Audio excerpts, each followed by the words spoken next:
Welcome back to my channel. I'm Toby from 170, and in this video we're gonna talk about IB. So mainly I'm gonna make like 3 videos for IB skills and try to explain how to use them well and which scale is used for what and which part of each scale can be used where. So in this video I'm gonna talk about the scale of sport.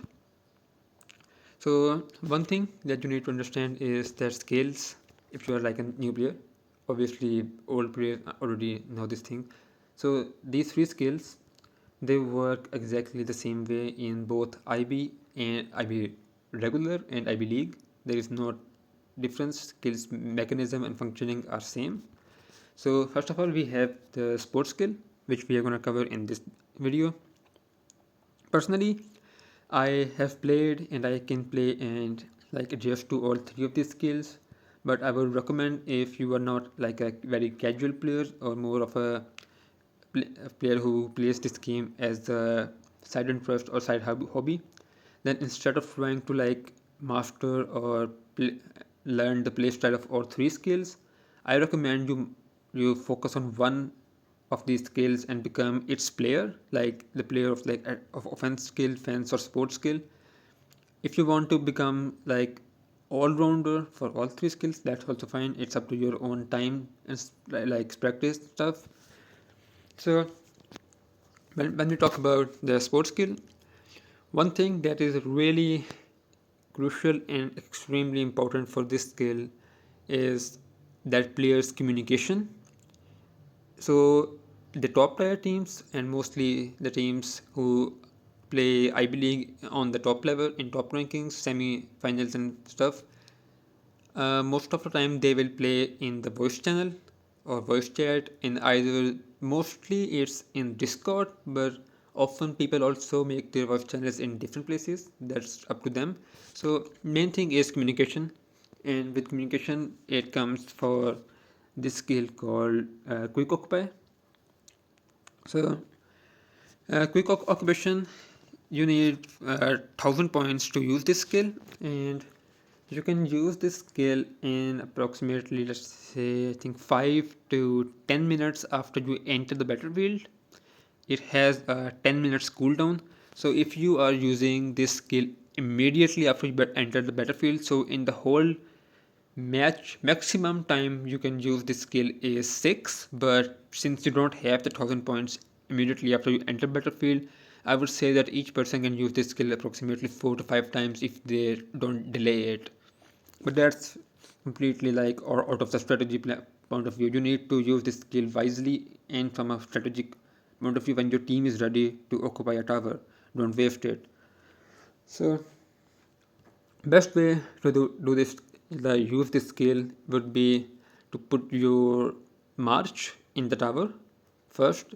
And for that there's one thing that people ignore, that if the tower is already like occupied and you attack it from a seize option, then your march will not remain it. You have to send your march from garrison option, not a seize option. Okay, once your march is inside, then your teammates have to send their marches on top of it. The thing is that your march does not actually have to be the bottom one. That's not important. That's just like a tip thing that I'm mentioning. That's how you should do it, but that's not the only way to do it. You can also put your march on top of all of your teammates and that will still work.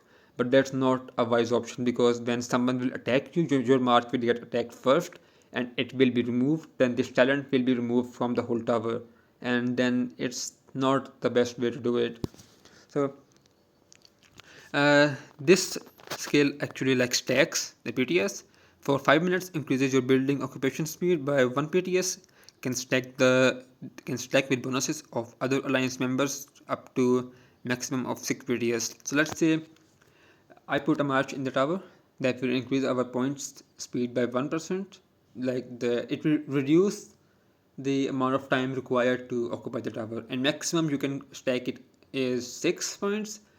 One thing is that I'm not actually sure, I have not touched this myself, but I have collected some information and I am hearing that if 2 people use quick occupy at the same time on a tower, and then we stack like maybe let's say 12 marches on that tower. Then it can also stack up to 12 PTS, like 6 from one talent and then 6 from another player's talent. But I really doubt this, but it's not a bad thing to try out. You can try this out, and if you do try it out and you have opportunity to try it in an IB match, then please also let me know in the comment sections. Next is good fortune. So this is like one of the good skills that goes along with this very well. I have seen a lot of players who use sports skills, but they are not making use of sudden assault and good fortune very well, because people think that if they have taken sports skill, then all they have to do is use quick occupy. That's true that your main focus is quick occupy. That's really true, but if you are playing sports skill, then you also have the disadvantage of troops and attack, unlike offense and defense. So here, if you use good fortune for 20 minutes, 20 sorry 5 minutes, there's a 20% chance that no wounded troops will be generated when troops garrisoned in your territory are defeated. So if I put my garrison on the territory and I am focusing on the tower to like help my team take the tower, and someone attacks my castle and my defense falls. Even if my defense does not fall, I don't think they have mentioned that. But the wounded troops that will be in my territory, there's a 20% chance that I will receive zero troops lost, that I will lose nothing from that attack. So this will help me save my troops. And being a sports player, it's really important for you to like have some troops to like defend yourself and like support your team as well. Sport is not only about towers.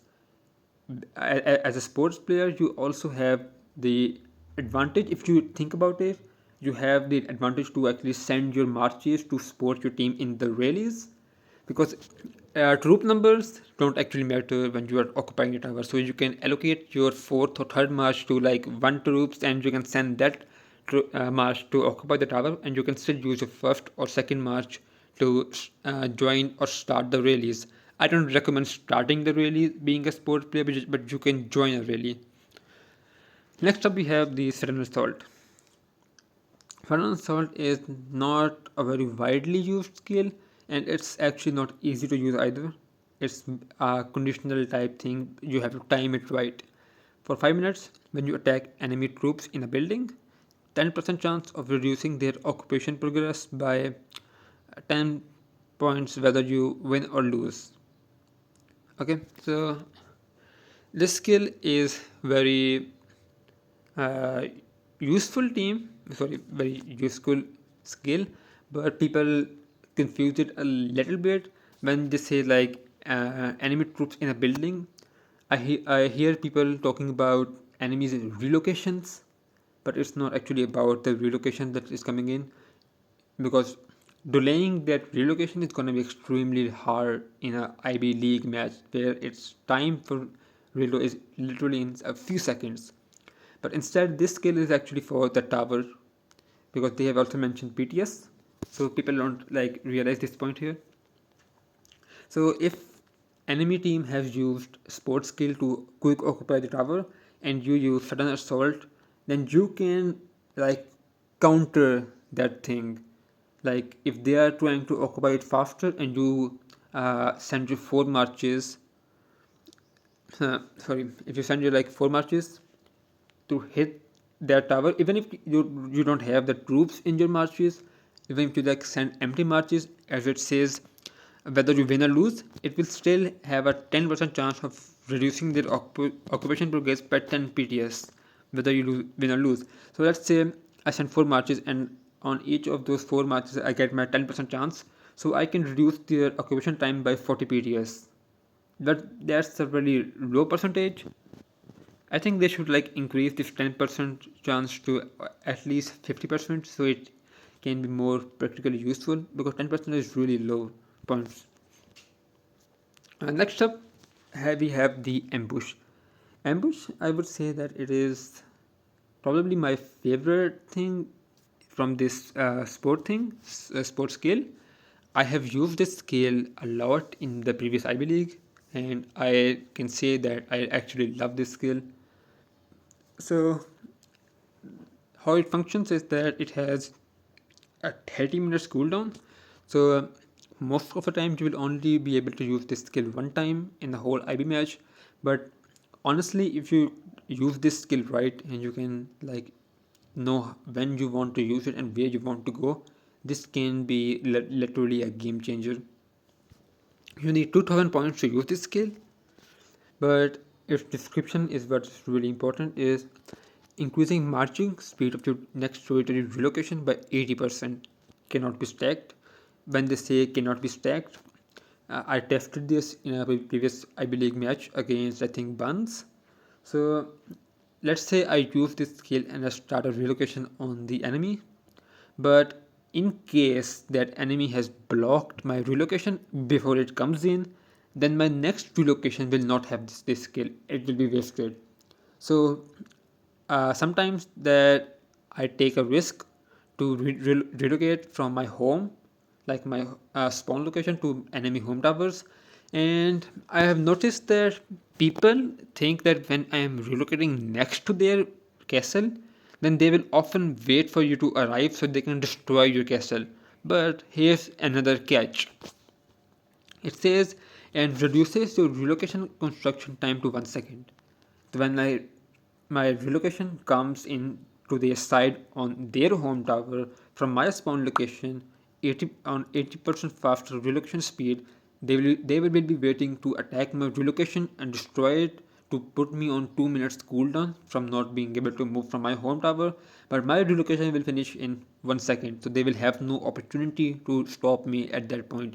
Only way to stop me will be to block my relocation, and for that they will have to like track down my whole relocation to see if I am using this skill, because when I am using this skill, it will be really obvious to notice how fast my relocation will be coming in. It will be literally very fast, and it's easy to notice. But a lot of people don't spend the time or effort to check it out if a person is using ambush or not. Best way to use this skill will be from an occupied altar, so someone cannot even see your relocation coming in, and you will just immediately spawn on them and you can catch them off guard. But for doing that, you will also get a 2 minutes cooldown to move from altar once again. So it really depends on your strategizing and timing, if you have enough time to make a comeback or not. So overall, this is all for this video, and if you have anything that you want to understand more, or you not understand from this video, or you want any advice or suggestions, then you can let me know in the comment section. Thank you for watching. I'll see you in the next one. Peace out.